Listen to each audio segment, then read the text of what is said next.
Hello my friends, once again welcome you all in the part 2 of MSCET cap round video. So guys, part 1 में हमने discuss कर लिया what is cap round and should I participate, जो most of the questions आपके बनते हैं, क्यों आपको participate करना है.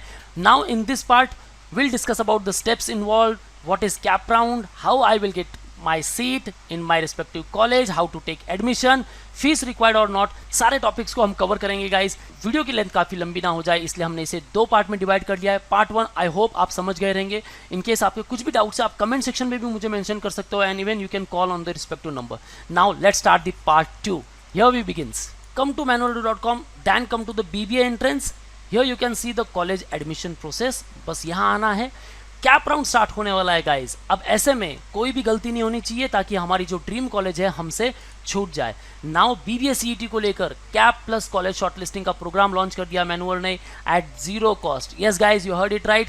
व्यू डिटेल्स पर क्लिक कीजिए. Now here you can see you will get complete CAP guidance, live webinar और वर्कशॉप, कौन कौन से डॉक्यूमेंट्स की रिक्वायरमेंट है. कॉलेज वाइज आपको एक PDF मिलेगी जिसमें कट ऑफ भी मेंशन होंगे, किस पर्टिकुलर कॉलेज को आपको टारगेट करना चाहिए, राउंड वाइज ट्रैकिंग एंड सारे डाउट्स आपके सॉल्व होंगे eight free of cost.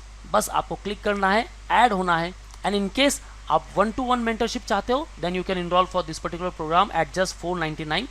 Bye now पर क्लिक कीजिए, ऐड हो जाइए, अपने ड्रीम कॉलेज को टारगेट कीजिए.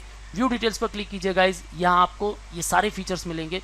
Cap round complete guidance, step by step complete process क्या होता है, लाइव वेबिनार वर्कशॉप में ज्वाइन होने का मौका मिलेगा, कॉलेज लिस्ट PDF मिलेगी, exam cutoffs, personal counsellor, gate 1-on-1 expert guidance through our experts जो आपको कंप्लीट गाइडेंस देंगे, इवन आपके शॉर्टलिस्टिंग में हेल्प करेंगे, किस कॉलेज का क्या कट ऑफ होने वाला है, कौन सी कॉलेज को टारगेट करना चाहिए एज पर योर स्कोर, तो आप उसे इजीली टारगेट कर सकते हो. कौन कौन से डॉक्यूमेंट रिक्वायर्ड होंगे, ऑप्शन फॉर्म की क्या स्ट्रैटेजी होनी चाहिए ताकि आपके उस कॉलेज को टारगेट करने के मैक्सिमम चांसेस बन सके.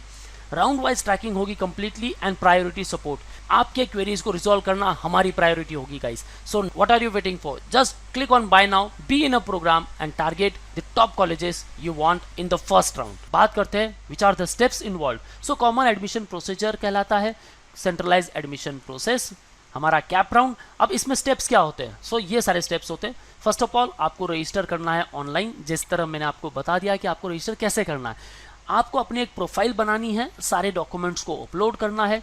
Choose preferences. आप क्या करोगे? अपने प्रेफरेंसेस दोगे. Now with respect to all the colleges, जितने भी कॉलेजेस है यहाँ कोई भी सीमा नहीं है. आप कितने भी कॉलेजेस का प्रेफरेंस दे सकते हो अकॉर्डिंग टू योर स्कोर. आपका स्कोर आ गया XYZ और इस स्कोर के हिसाब से समझ लो इस 7th नंबर की कॉलेज का कट ऑफ आपसे मैच कर रहा है और आपको मिल गया ये. नाउ आपने जो फर्स्ट नंबर पर दिया ये आपकी पहली चॉइस है, सेकंड चॉइस है आपकी ये, थर्ड चॉइस है आपकी ये, 7 नंबर की कॉलेज की सीट मिल गई. आप क्या करोगे? या तो आप उस कॉलेज में जाओगे तो फ्रीज करोगे, अदरवाइज आप सोचोगे कि चलो मुझे तो दूसरी कॉलेज चाहिए, तो आप राउंड 2 में पार्टिसिपेट करोगे. उसके लिए आप इसे फ्लोट कर दोगे, सीट एक्सेप्टेंस फीस पे करोगे, आप एलिजिबल हो जाओगे सेकेंड राउंड में पार्टिसिपेट करने के. हो सकता है दूसरे राउंड में आपको 4th नंबर की कॉलेज मिल जाए, या फिर हो सकता है सेकंड नंबर की, या फिर फर्स्ट नंबर की भी कॉलेज मिल सकती है. तो आपके स्कोर के हिसाब से होता है. तो उसके लिए ऑप्शंस होते हैं फ्रीज एंड फ्लोट, एक्सेप्ट और रिफ्यूज. मैं आपको ये आगे इन डिटेल बताऊंगा. सीट एक्सेप्टेंस फीस होती है यूजुअली 1000 रुपीज़ जो कि नॉन रिफंडेबल होती है. बस आपने फीस पे की, रिसिप्ट जनरेट हो जाएगी, रिसिप्ट का प्रिंट ले लो, सारे डॉक्यूमेंट्स लेकर एडमिशन रिपोर्टिंग सेंटर जो कॉलेज आपको मिली है वहाँ विजिट करो और अपना एडमिशन कर दो, डन. सो गाइस, आखिर इन कॉलेजेस को टारगेट किस तरह से करना है, BBA BMS कॉलेज की शॉर्टलिस्टिंग कैसे करनी है, अपनी प्रोफाइल को कैसे बनाना है, किस पर्टिकुलर स्पेशलाइजेशन को चूज करना है, एंड इवन इन कॉलेजेस की ROI क्या होगी. Get a free counselling session from I experts. Call on 8087888679. एक गूगल फॉर्म का लिंक मैंने डिस्क्रिप्शन में मेंशन कर दिया है. Kindly fill that particular form और हमारे एक्सपर्ट्स आपको कंप्लीटली गाइड करेंगे, क्योंकि गाइज हमें पता है टायर 1 और टायर 2 के कॉलेजेस को ही हमें टारगेट करना है, अदरवाइज कुछ प्राइवेट इंस्टीट्यूट्स को टारगेट करना है जो आपको बेहतरीन ROI दे सके. Next step, what is cap 1, 2, 3 and 4. Now guys, सबसे बेहतरीन प्रोसेस मेरे ख्याल से जो एडमिशन के लिए है वो है कैप राउंड. आपने रजिस्ट्रेशन किया था, राइट? आपने अपना ऑप्शन फॉर्म फिलिंग भी किया था जिस तरह से मैंने अभी प्रीवियस स्लाइड में बताया. लेकिन गाइज उसके पहले आपको 2 चीज़ें करनी है. फर्स्ट ऑफ ऑल आपको उस पर्टिकुलर कॉलेज का सीट मैट्रिक्स देखना है, जैसे मैंने अभी आपको बताया। सीट मैट्रिक्स देखने के बाद एक फाइनल मेरिट लिस्ट जनरेट होती है, तो CET self final merit list को पब्लिश करती है। आपको अपना नाम ढूंढना है फाइनल मेरिट लिस्ट में। अगर फाइनल मेरिट लिस्ट में आपका नाम मेंशन है तो आप आगे प्रोसेस कर सकते हो। तो आपने रजिस्ट्रेशन किया, अपने ऑप्शंस फिल किए, अब कैप के थ्रू आपको सीट अलॉटमेंट मिलेगा, आप सीट एक्सेप्टेंस फीस पे करोगे और अपने कॉलेज में विजिट करोगे। ये हो गया आपका राउंड 1 यहाँ फिनिश। अगर आपने सीट अलॉटमेंट में से ऑप्शन अलग चूज किए, जैसे अगर फ्रीज कर लिया दैट मीन्स आपको एडमिशन लेना है, लेकिन अगर आपने फ्लोट कर दिया उसके बाद 1000 रुपीज़ पे किए, अब आप एलिजिबल होते हैं सेकेंड राउंड में पार्टिसिपेट करने के लिए। नाउ सेकेंड राउंड में आप क्या करोगे, वापस अपने ऑप्शंस फिल करोगे, ऑप्शंस फिल करने के बाद उसे लॉक करोगे, दैट्स इट। अब वापस आपका सीट अलॉटमेंट आएगा। अब सीट अलॉटमेंट में आप देखोगे हाँ भाई मुझे तो मेरी कॉलेज मिल चुकी है, बेटर कॉलेज मिल चुकी है। वापस आपके पास ऑप्शन क्या है, फ्रीज करना है, एडमिशन डन। अदरवाइज आप ऐसे ही सब्सिक्वेंट राउंड थर्ड राउंड में पार्टिसिपेट कर सकते हो या फिर फोर्थ राउंड में पार्टिसिपेट कर सकते हो। सो गाइज इसीलिए आपके पास 4 अलग अलग राउंड होते हैं ताकि आपको अपनी डिजायर कॉलेज की सीट मिल सके। Next, how I get my seat. So जैसे ही आपको सीट अलॉटमेंट मिला है as per your preference and the cut off, क्योंकि आपके पास आपका स्कोर था, स्कोर के बेस पर आपने प्रीवियस ईयर के कट ऑफ देखे और अपने प्रेफरेंस दिए। अब प्रीवियस ईयर के कट ऑफ लिस्ट या कॉलेज लिस्ट आपको कैसे मिलेगी, तो वो हमारे पैकेज में आपको मिल जाएगी। अब आपने प्रेफरेंस दिए, कट ऑफ के बेस पर आपको सीट अलॉटमेंट मिल चुका है। अब सीट अलॉटमेंट में गाइज ऑप्शन आता है फ्रीज और फ्लोट। अब एक्चुअली ये होते क्या है, सो गाइज ध्यान में रखना है, अगर आपका फर्स्ट प्रेफरेंस आपको मिल चुका है वो ऑटोमेटिकली फ्रीज हो जाएगा, इसीलिए उसे कहते हैं हम ऑटो फ्रीज। इसका मतलब अब आपको किसी भी हालत में उस कॉलेज में विजिट करना है और अपना एडमिशन डन करना है। अदर देन फर्स्ट प्रेफरेंस, अगर आपको अदर देन फर्स्ट प्रेफरेंस मिला है दैट मीन्स आपका सेकंड ऑप्शन या थर्ड ऑप्शन या फोर्थ या फिफ्थ या सिक्स और इवन 10th ऑप्शन आपको मिला है, तो आपके पास चांस है फ्लोट सेलेक्ट करने के लिए। फ्लोट सेलेक्ट करो, 1000 रुपीज़ पे करो, दैट इज सीट एक्सेप्टेंस फी। चाहते हो तो उस कॉलेज में आप रिपोर्ट कर सकते हो, उस कॉलेज में बात कर सकते हो और उसके बाद सेकेंड राउंड में पार्टिसिपेट कर सकते हो। इन केस सेकेंड राउंड में आपको अपनी डिजायर कॉलेज नहीं मिली तो पहली कॉलेज तो आपके पास होती है कि आप वहां जाके एडमिशन ले सकते हो। सो फ्रीज इसीलिए मैंने यहाँ रेड कलर मेंशन किया है, दैट मीन्स स्टॉप, आपको अपनी डिजायर कॉलेज मिल चुकी है। फ्लोट दैट मीन्स अब आप आगे सब्सिक्वेंट राउंड में पार्टिसिपेट कर सकते हो और अपनी डिजायर कॉलेज में एडमिशन ले सकते हो।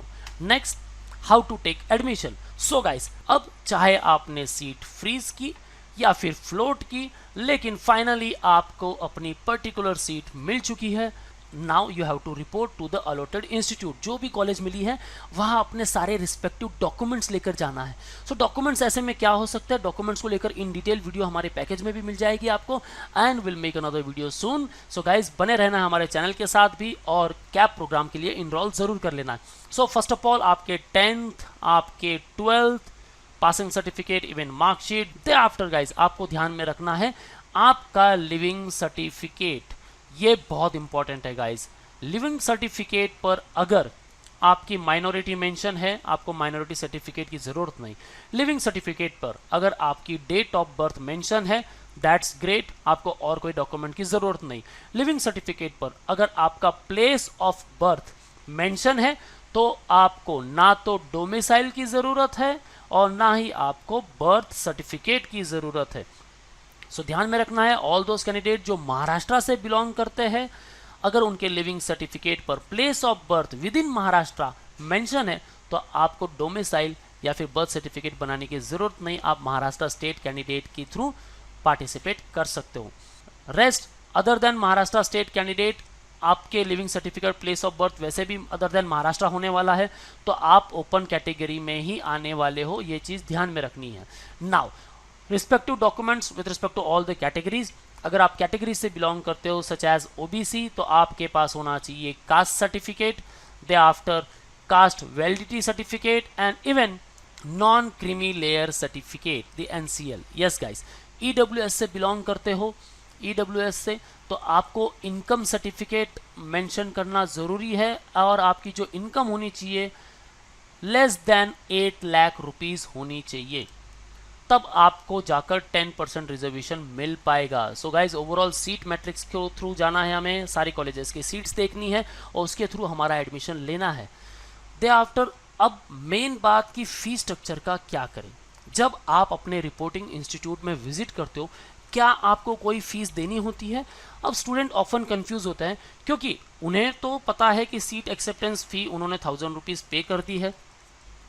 अब वो अपना डॉक्यूमेंट्स लेकर जाएंगे उस रिस्पेक्टिव इंस्टीट्यूट में, किस लिए? एडमिशन के लिए। अब कॉलेज इन्हें कहेगा ठीक है भाई, फीस जमा करो।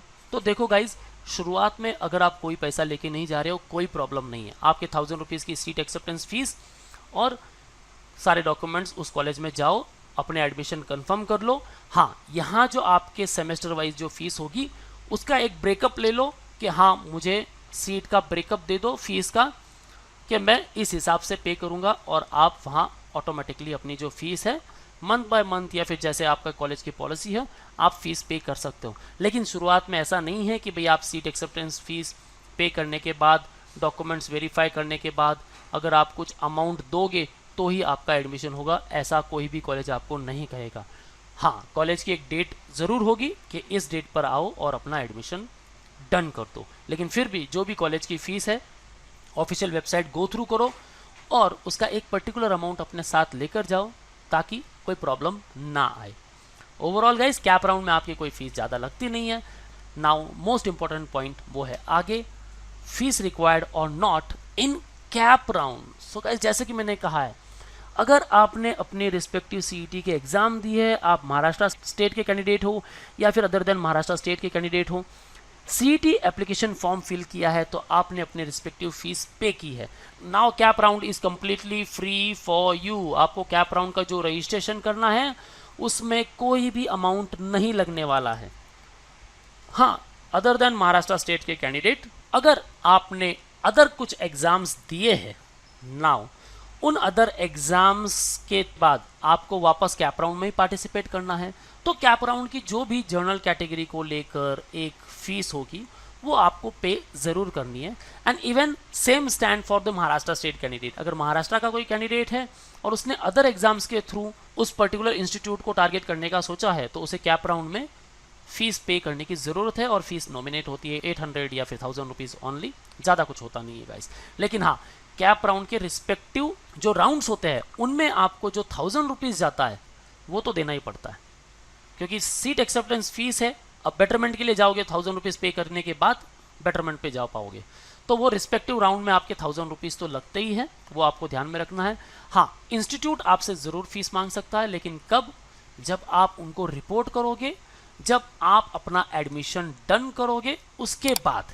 उससे पहले इंस्टीट्यूट आपसे कोई भी अमाउंट नहीं मांगेगा, ये आप ध्यान में रख दो, क्योंकि ये सेंट्रलाइज एडमिशन प्रोसेस है और सारे इंस्टीट्यूट्स महाराष्ट्र गवर्नमेंट का सुनते हैं, और इसीलिए सारे स्टूडेंट्स कैप राउंड में पार्टिसिपेट करते हैं, जहां आपको डोनेशन की कोई ज़रूरत नहीं होती। हालांकि अगर आपका स्कोर कम है और आप डायरेक्ट इंस्टीट्यूट लेवल पर जाकर एडमिशन लेते हो तो वो पूरी इंस्टीट्यूट की पॉलिसी होती है, वहाँ मैं कुछ नहीं कह सकता।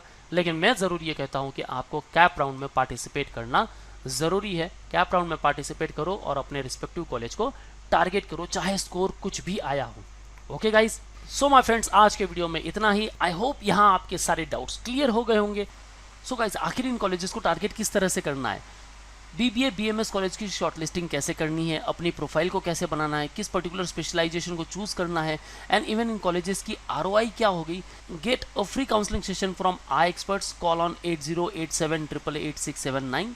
एक गूगल फॉर्म का लिंक मैंने डिस्क्रिप्शन में मेंशन कर दिया है, kindly fill that particular form और हमारे एक्सपर्ट्स आपको कंप्लीटली गाइड करेंगे। क्योंकि गाइज, हमें पता है टायर 1 और टायर 2 के कॉलेजेस को ही हमें टारगेट करना है, अदरवाइज कुछ प्राइवेट इंस्टीट्यूट्स को टारगेट करना है जो आपको बेहतरीन ROI दे सके। In case you want preparation for your respective BBA entrance, then join India's leading BBA entrance coaching classes for IPMAT, for BBA CET, NPAT, SET General, CHRIST, even for Maharashtra CET, ZipMAT, and the BMS program offered by various top universities or top colleges such as the St. Xavier. Visit our website manualdev.com/BBA-entrance, or you can call on 8087 111 850. Learn from 99 percentile and exam toppers. Get complete strategies to crack each particular exam and target your dream college. That's all guys. For all exam updates and notification, follow our social media handles such as the YouTube, Facebook, Insta and Telegram. All the best for your career. See you in the next video.